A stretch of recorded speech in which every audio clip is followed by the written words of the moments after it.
years I've been around here, and there have been some great close teams here. Yeah, I mean, how is this just somebody put everybody in the same place at the same time, or is it something you guys work on? I think it's a combination. I mean, I think it's a combination of the people that we have here, and similar characteristics, similar personalities, but also I think that's something that it can grow, and I think people have come in here with those characters and those personalities, and then we've grown together as a group, and we've learned to trust each other, and I mean, we care about each other, and we know what each provides on the court and what each person can give to each other on the court, and so we kind of demand that out of everyone now. Glue guy, I keep hearing that. And I'm wondering, on some level, does it bother you? Because you can shoot the ball. Glue guys are just about charges and rebounding and ugly, bloody noses, black eyes, but you have the ability to score too. So I'm wondering, on some point, do you think, hey, I'm more than a glue guy here? No, I mean, I'm fine with that. I think some people will say that that is the glue guy persona, but I think a lot of people will also say that it's what's ever necessary, what's ever needed from you, you're going to bring it, and I try to bring that. Whether that's some nights I need to knock down some shots, or other nights I just hustle down some rebounds, or hold the other team's top scorer to less than his average, or whatever it is. It's just kind of doing whatever it takes to help your team win, and to make your team be successful. Another offensive rebound, Mike Hart. This guy's unbelievable. Out of bounds to Gonzaga, kick. And the crowd is standing up for Mike Hart. And you see the heart symbols by the student section. This heart thing, all right? Yeah. I mean, there were like 6,000 people in that arena doing that. It's got to be overpowering. Yeah, I mean, that's been with me since, I feel like, my freshman year here. That just caught on, and it's gotten bigger and bigger and bigger. I don't think I've ever made it myself. But some of my friends will joke with me if we go somewhere or something and someone, recognizes me or sees me, they'll be, in the back corner putting up the heart sign as they talk to someone or whatever. They'll give me a hard time for it, but I mean, that's pretty cool to have something like that where, everyone in unison in the crowd is doing the same hand motion for you. That's pretty sweet. There have been some great players here at Gonzaga. I don't know if they'll ever find another guy like you. Your uniqueness, Mike, and what you bring in the ways that you bring it, and the fact that you walked on and now you're starting games for one of the best couple teams in the country.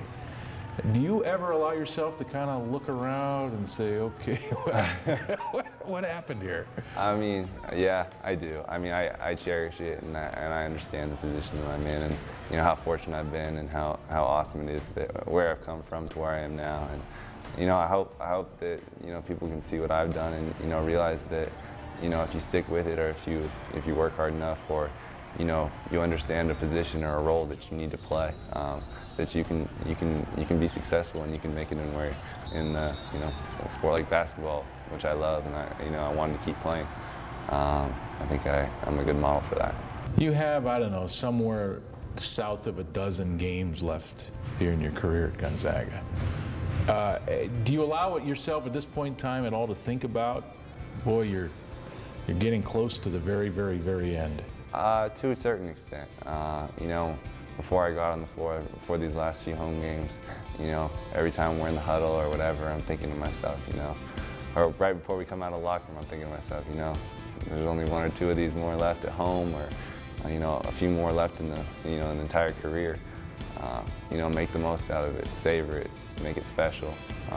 That's kind of the mindset I've been going in with the last few games, and I think that's a great way to go about it, and to make me really cherish these last few games and moments that I have with these guys. What about this experience you're going to carry on for the next 50 whatever years of your life? What am I not going to carry on? I mean, everything. Everything between the guys, between what I learned from this coaching staff. I mean, unbelievable coaching staff who's taught me so much about the game of basketball and how to play it and the systems and all that stuff. And I kind of hope to be involved with basketball down the line, and maybe, I don't know, maybe coach or something like that. And I've learned so much from this coaching staff, and had so many great experiences with these guys, traveling around the country, traveling to Hawaii, wherever it was. and then just spending time with these guys, you know, during the off season, during the season, come down here every day to the gym. I'll just remember all those moments and all those times that I had with them, and then, you know, the games and experiences we had together. Mike Hart, one of the most ultimate Zags that we have seen during this run for head coach Mark Few. All right, let's take a timeout, but first, our Rada Paint finish of the week. 13 in the country. Olynyk!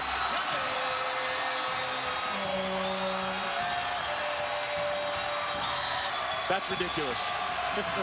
Kelly Olynyk can do it all. Rada, fresh local paint, made in the Northwest for our Northwest.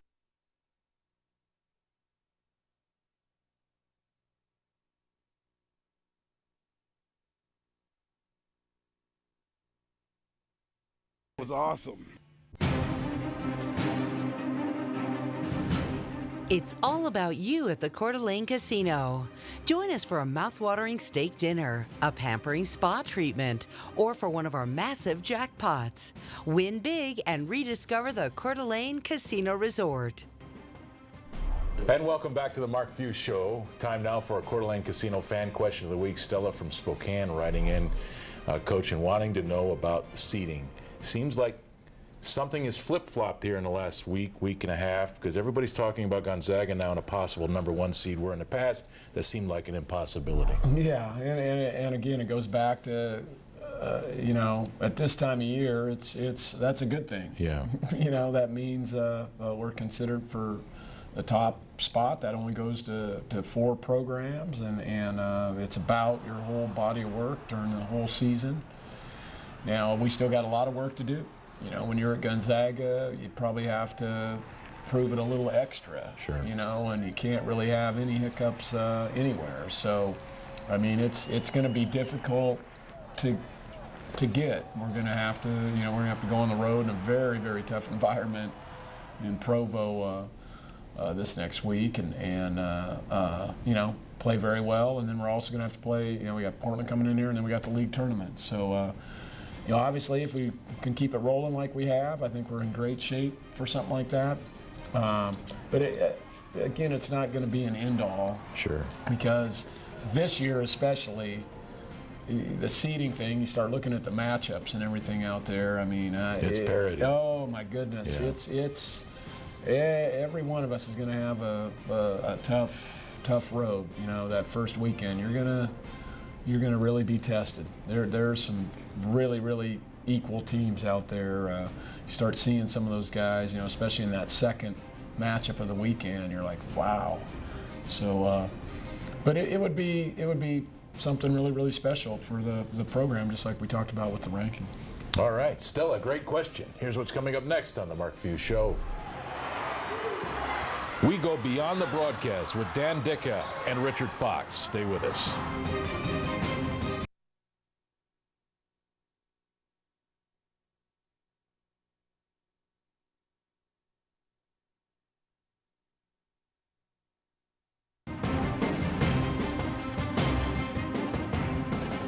And welcome back to the Mark Few Show. Gonzaga now 27-2. They're 14-0 in the West Coast Conference, and time to go beyond the broadcast. Hi again, everybody. Welcome to Beyond the Broadcast. Greg Heister, Dan Dickow, Richard Fox. Okay, guys, Gonzaga's good. Gonzaga's great. Are they Final Four great?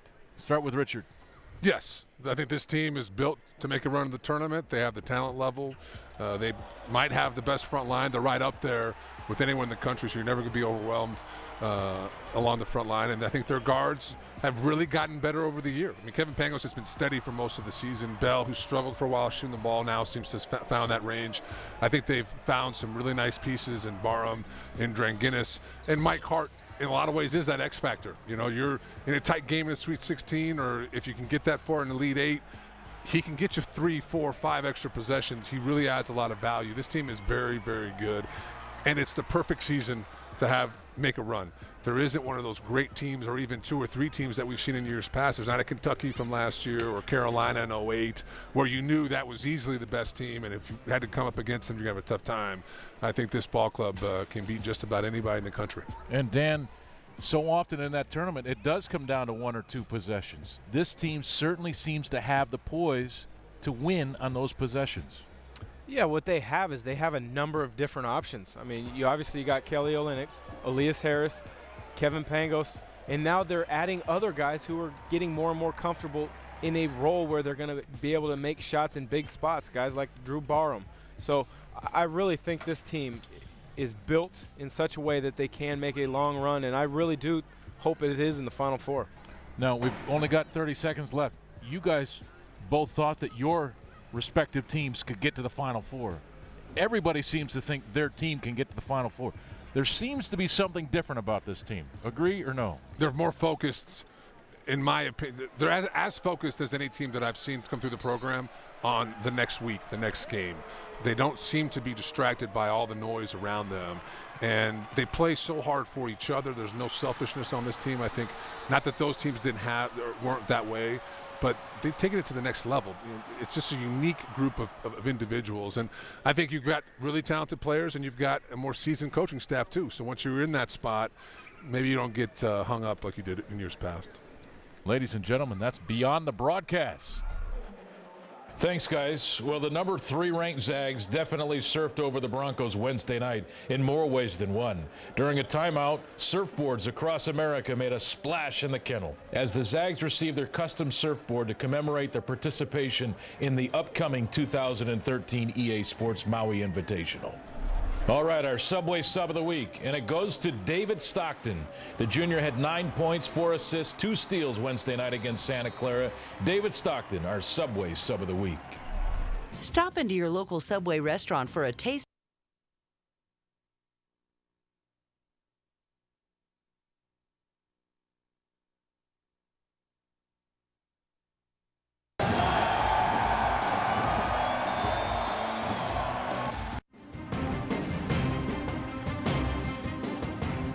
Time now for our Yokes Fans of the Week, and it goes to Jacob and Austin Parker, enjoying their seats or their dance stances at a recent Gonzaga game.